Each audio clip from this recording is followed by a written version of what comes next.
3 p.m. 15 October 2012 at the Malacanang Palace in Manila, history was made after 4 decades of conflict, 32 peace talks over the span of 16 years. The Philippine government signed a framework agreement on the Bangsamoro with the Moro Islamic Liberation Front that will hopefully make way for a peaceful solution to the long-standing conflict in southern Mindanao. Now, this document states that the Bangsamoro, as the new autonomous political entity, this document also provides the general framework for the full and final peace negotiations that will be signed in 2016.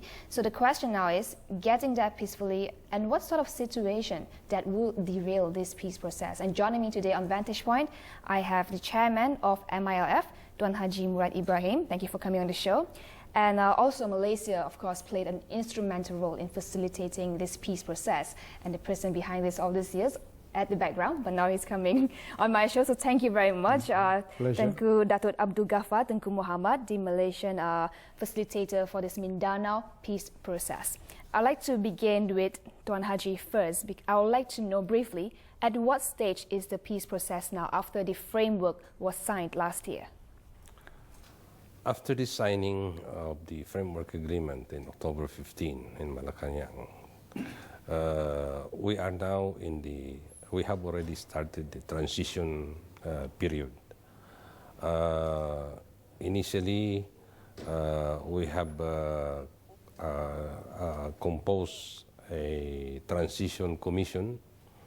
This transition commission is tasked to draft the basic law that will govern the new Bangsamoro entity, political entity.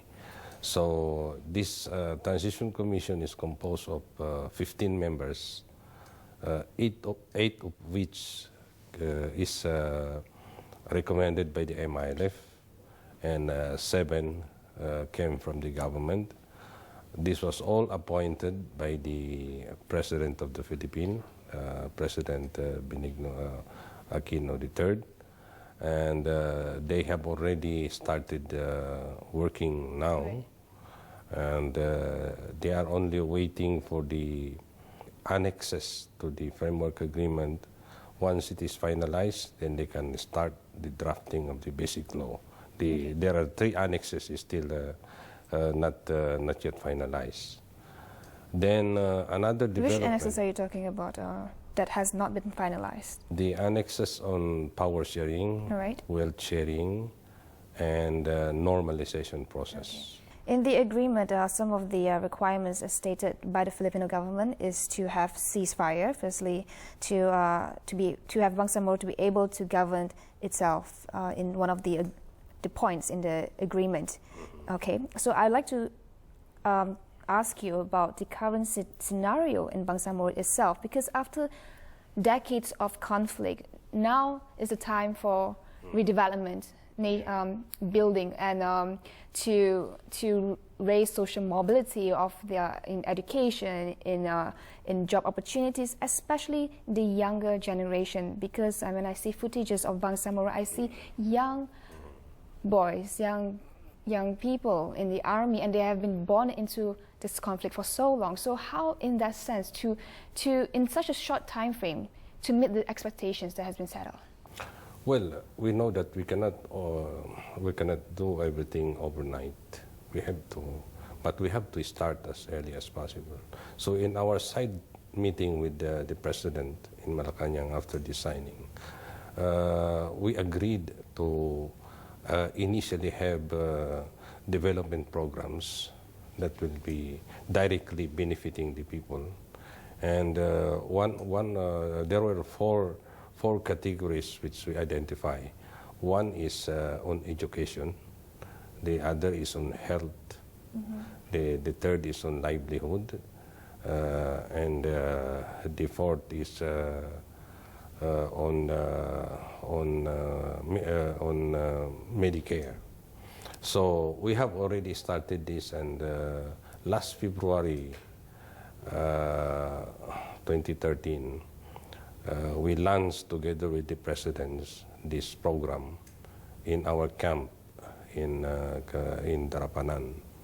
And now we have scholarship grants, we have distributed what we call pill health. It is a medical card to serve the people for hospitalization. Okay. So these are some of there are livelihood projects. It is ongoing at the moment. Ongoing now. We call it Sejahteraan. We call it Sajahtera. Okay. From your experience, Tengku, Ghafar, looking at you have been dealing with conflict management for so long, and what does it take to not derail this peace process? Firstly, I'm going to you later about the possibility of actually taking arms again if this peace agreement do not go through. But from your experience for Bangsamoro itself, see, the peace agreement is a piece of paper, right? So it must be translated into reality. Every provisions of the agreement that be translated in annex must be translated in reality. I think that is the first requirement for peace in any conflict areas. The realization of such governance self-determination has been stipulated in the peace agreement. The expectation is very high among the Muslim at large. Generation Y, especially the young generation, they have been under war for conflicts for the last 40 years. They want to move on. And for the fighters too, when they sign the agreement, they're going to ask the leaders, what do I get from this agreement? What is the peace dividend? There's a question like what happens next to the armed forces? So what we emphasize is that there must be a proper, post-agreement management. This will include as what Chairman was saying just now, the program of initial peace dividend that people feel. But the most important thing, peace dividend, is the political rights, the final political right of the Muslim in Mindanao, whether they get that. Because this is what they are fighting for. Development it can come at any time, any point of time, but political right, autonomy, and what they have been aspired to in their life as a Bangsamoro. Then another dividend, perhaps, the bigger dividend is the development will fall after everything peace put in place. Okay. I have to go for first commercial break, but when we come back, I'd like to go back to Tuan Haji, because some people have said that, yes, we have all these agreements and built on mutual trust, but things could go wrong in a split second. Somebody take up an arm and start with violence again. That could derail the peace process entirely, and we know that certain parts of splinter groups from MILF, and we have MNLF, we have other groups as well. So how can you be inclusive when these groups are not included in this peace process for the time being? I'll get to Tuan Haji on that. We'll go for a first commercial break. We'll be back shortly.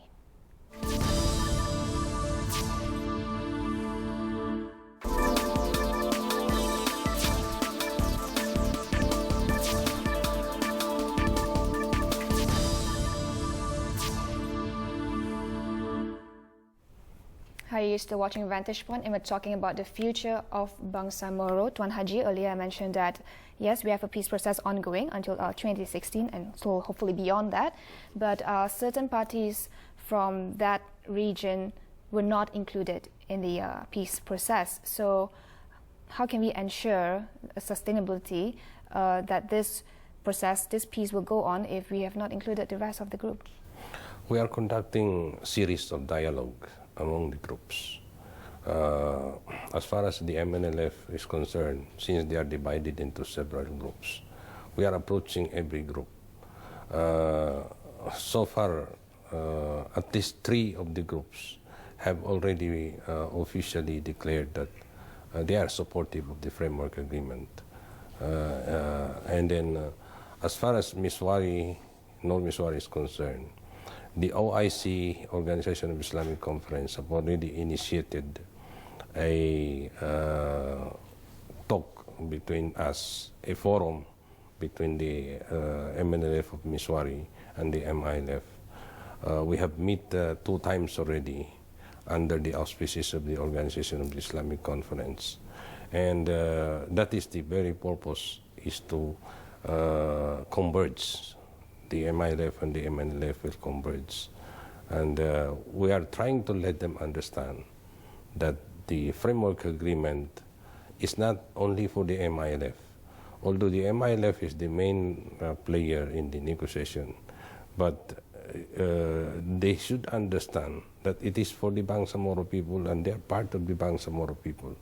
So there will be, as I have said in this Q&A, that there will be convergence in 2016 because this will be a free-for-all political exercise. They can form their own political party and join the election in 2016. We can also join, and then it can be a convergence. So, on the other hand, we are strengthening also the ceasefire because we are very concerned that if there is fighting going on, then it will derail the process. So we are strengthening the ceasefire. Now the ceasefire, the international monitoring team, which is in place, is very active in trying to prevent any. So far, during 2012, there was no encounter. Right. There was 0 encounter. And since 2013, there was no encounter also between our troops and the Philippine government troops. So there is progress in the ground. And aside from that, then there is the dividend of the peace process, although it is still very, very minor, but the people start to feel that there is something happening in the ground. Okay. I'd like to go... question is the end game is important. The end games where all the Bangsamoro, all the Muslims, all the groups will come together to form their own government. I think that here is end game. What MLF are doing is to lead during the transitional period until 2016. Then that is the end game, where the Muslims, the other group, the other minorities could have their own political aspiration, Right. and join the political process and form their own government. I think this, what important is end game, not the process. Okay. I get your point, but I'd like to talk a bit about the years of conflict has given rise to sentiments and historical baggage, and now comes this question of integration between the Philippine, the general Philippine, and also Mindanao, in particular Bangsamoro itself. How are you working towards that? What kind of challenges do you think? Do you think Philippine is receptive towards this idea in general, the consensus? I think that first we are moving into a new era of nation building. No longer a peace counterinsurgency but it's more on a peaceful nation building. That's important. Where the two entity, the Christian in Philippines, the Muslim in Mindanao, are able to live together. So I think with the FAB has shown about 80-90% of the whole Filipino nation from north to south have accepted and say yes to FAB, the framework agreement. I think this is a starting of a unification of the nation, of the Filipino nation with the Muslim. Because now they realize that Muslim must have their own area, their own space. And for the Muslim, I think this is important, that this is the first time they've been recognized as identity and have an area and have a body of governance. So, and their whole concept is Bangsamoro. This Bangsamoro can bring in all the ethnic Muslim or non-Muslim in the area together under one banner of Bangsamoro. This will be a new dawn, as what Chairman was saying, a new politics in Mindanao. Another mechanism also is we are having this annex on normalization. This normalization is a very comprehensive mechanism in order to bring back the war situation into a very normal situation. So it includes all the components, social, political, economics, and even military. So it includes all this. Once this is finalized, then we can gradually implement the normalization process, and that would serve as a mechanism in order that the grievances and all the injustices done during the war could be given attention and resolved. So this normalization process, initially the other side were saying we will go for DDR. So we said DDR is only one component. It has to be a more inclusive, and this includes economic development, social activities. So this is one mechanism where we are envisioning to serve as a vehicle in order to reach a normal situation in the area. Okay, I have to go for the last commercial break, but we'll be back shortly. Stay with us.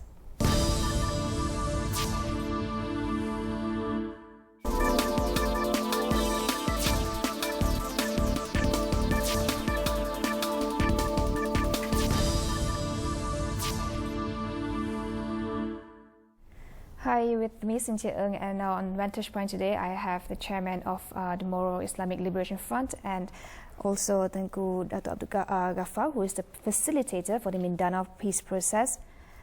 Tuan Haji, I attended your talk earlier. You said that peace in Mindanao will only hold if the Bangsamoro attained a just peace. Can you elaborate on that, just? Well, that is the objective of the struggle. The objective is a political objective, and that is self-determination for the Bangsamoro people. So even if we have all this piece of paper, this agreement, as the Datuk Tengku have been saying, that if this is not implemented, then there is no use to this agreement, and the people cannot realize their dream, their aspiration. So what is important is this agreement will be translated into reality, that people will, the Bangsamoro people will feel that they have achieved their aspiration. They have their own government, they have a place where to stay, then the government is serving them. So all these are included in the transition mechanism we are envisioning.